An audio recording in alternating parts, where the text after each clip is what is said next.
શ્રીમદ ભગવદ્ ગીતા અધ્યાય 10 વિભૂતિ યોગ શ્લોક 10નું પઠન કરીએ, પછી તેનો ટૂંકમાં અર્થ સમજીએ.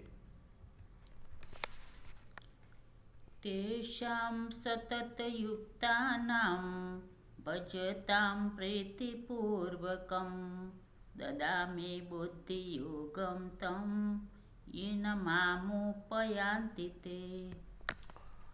અર્થાત ભગવાન અહીં કહી રહ્યા છે કે નિરંતર મારા ધ્યાન વગેરેમાં પરોવાયેલા અને પ્રેમથી ભજનારા એ ભક્તોને હું એવું તત્વજ્ઞાન રૂપી યોગ આપું છું, જેનાથી એ ભક્તો મને જ પામે છે.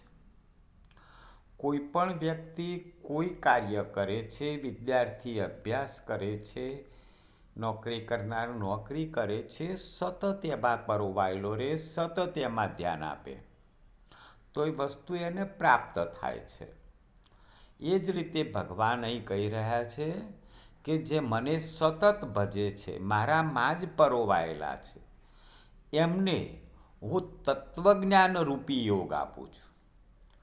કર્મયોગ આખી વસ્તુ અલગ છે, કર્મનું પરિણામ છે. જ્યારે અહીં તત્વજ્ઞાન રૂપી યોગ એટલે ભગવાન એને બુદ્ધિ આપે છે, બુદ્ધિયોગ પણ કહી શકાય, અને એવી બુદ્ધિથી એ ભગવાનને જ પામે છે. જય શ્રી કૃષ્ણ.